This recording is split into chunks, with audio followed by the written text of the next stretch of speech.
everybody and welcome back to my channel. Well, battery, great. I've literally just filmed a video like this and I think I spoke a tad too fast and it's a little bit rambly. So we're going to take a breath, we're going to sit back, we're going to relax and we're going to talk about how to save money at uni. But first of all, if you are new, please subscribe and hit the thumbs up to see what goodies I have in store for you. So first things first, if you're trying to save money, you obviously need to be making money. Now whether that's just through your student loan or whether you have a job, you need some sort of income to be able to save some of it. Whilst I was at university, well I still am at university, but during my first year of university I had 2 jobs I think, and then this year, as in second year, I've only had 1 job. But I've always had like an income coming in, that makes sense. But obviously that is a good way to save a bit more money by making more money.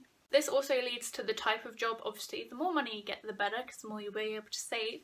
But if you're in a job where you get tips like I worked behind a bar and my average tips was like £2. It wasn't anything to write home about.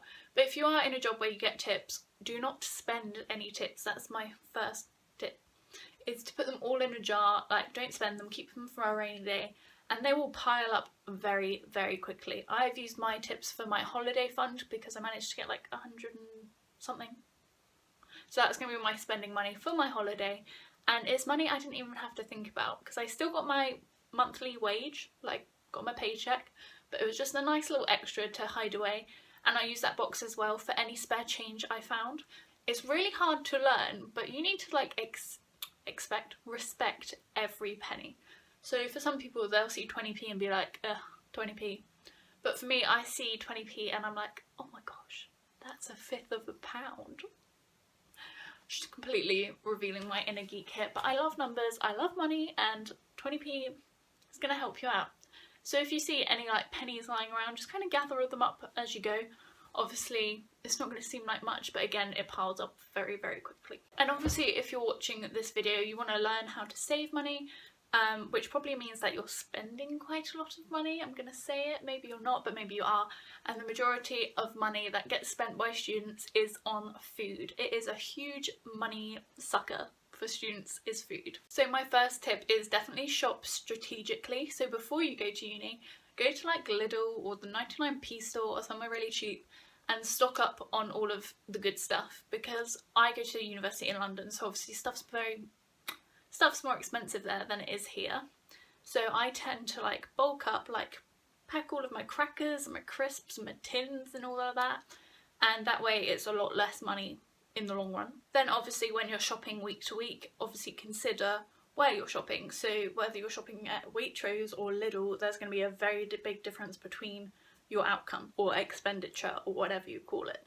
So I personally shop in Asda just because there isn't like a Lidl or an Aldi near me, and that seems to work for me. So kind of just consider where you're shopping, because that can be like an easy way to save money for the same products. Another way to save money when you're shopping is to buy like in multi-packs, because usually there'll be like a slight discount, and if you know you're going to use it like 1 tin of tuna or 3, just buy the 3 tin pack, because you're probably going to end up buying 3 tins throughout the year anyway. And then if you can be sneaky and split any of the costs between your flatmates, that will obviously save you a little bit of extra money. So if you're buying like half a pint of milk and someone else is buying half a pint of milk, it might be cheaper for you both if you just buy a pint of milk. I had to do maths there, I couldn't do it.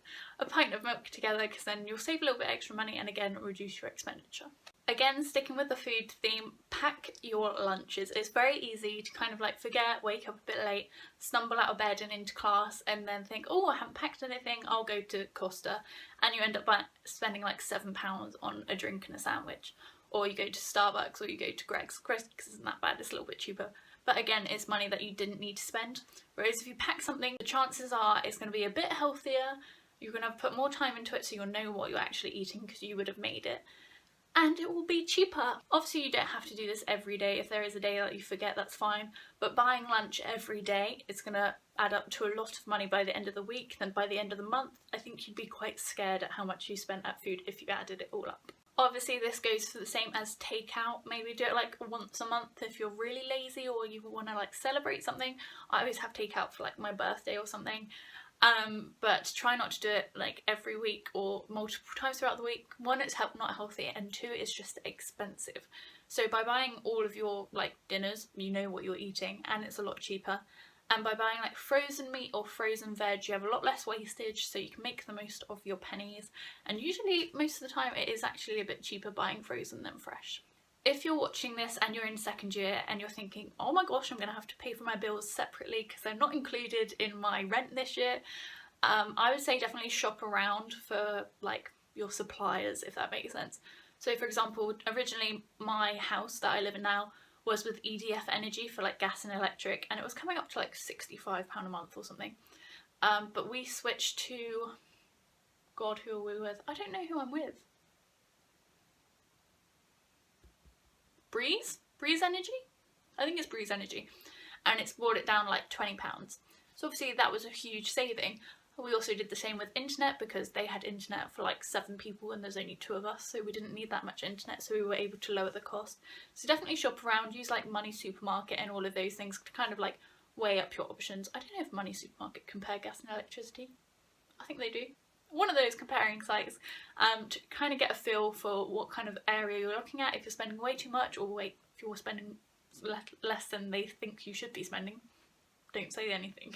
And then if you have a big purchase that you really want, like, I was going to say a pair of Converse, but they're only like 50 quid. If you want to buy like a TV or something big, maybe save it for birthdays and Christmas, so you can either ask for money or ask for the product like outright if your family are very generous. That way you still get like the same result, but you're not spending it all out of your own pocket money out of your own pocket, especially if you can't really afford it and think, oh well, I'll just like won't eat this month and that way I can have my TV or whatever. It's not really the best way forward. Another huge area where students spend money is going out a lot. Obviously I'm not going to say don't go out because it's not realistic, but there are cheaper ways to go out. For example, me and my friends went out a couple times and it was like ridiculously expensive because I mean London is. And then we went with like a club rep and it was a hell of a lot cheaper. So if there are clubs, well I'm assuming there's clubs where your university is, but if there's club reps, maybe ask them and see how much it is if you go with them. For example, we went with a club rep to one of the clubs in London. We had to be there for a specific time, but it was free entry, we got free drinks, and all we had to pay for was the taxi home. So that was pretty cheap, like that is a decent amount. Obviously if we had gone by ourselves we would have to pay for all our drinks, pay for our entry.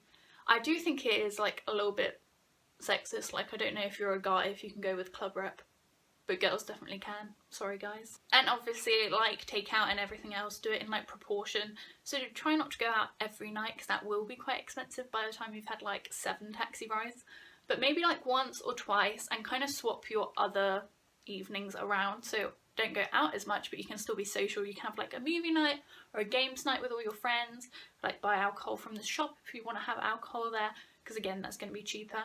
And if you have dead taste buds and you're not an alcohol connoisseur, because I'm definitely not, think about buying the discounted like shop's own alcohol like Asda vodka or whatever, because again that's going to be a lot cheaper than Smirnoff. Another easy way to spend money if you're like close enough is to walk to uni or to your workplace and walk back again obviously, but that way you're not spending money on an Uber or the tube or a bus or whatever kind of transport you have there, and it's a good way to get in some exercise and save a little bit of extra money.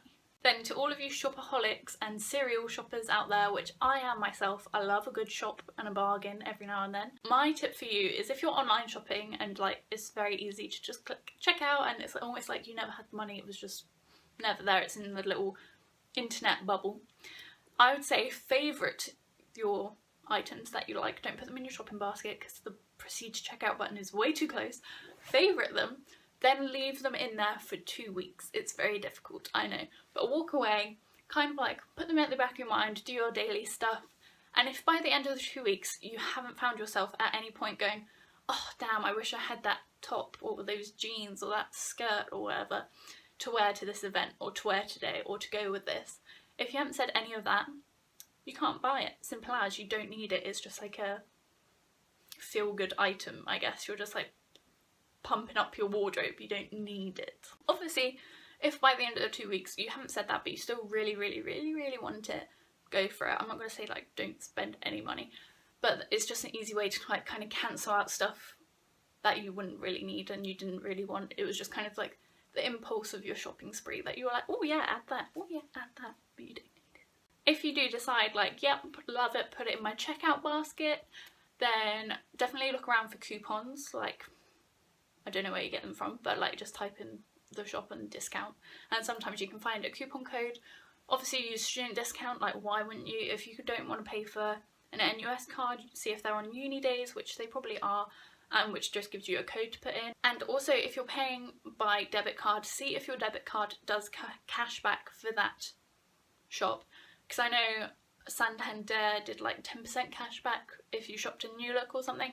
They only do it for a limited amount of time, but I think a lot of different debit cards are starting to introduce the cashback thing, so it makes it a little bit cheaper. Also shop around for gym memberships. If you're spending a lot on your gym and you're not really going that often, maybe reduce your like, what's it called, your package, membership package, because I know sometimes if you want to go like 24 hours no matter what time out throughout the day, it's a little bit more than if you just went like between 9 till 5 Monday to Friday. So that is definitely a good way to save money, because obviously that's money that's coming out of your bank every month. But yeah, I guess my overall advice would just be like, look around you, be sensible, respect your money in the sense like don't just fling it at anything, kind of think about it logically and think about whether the purchase you're about to make is really going to benefit you or whether there is a cheaper alternative.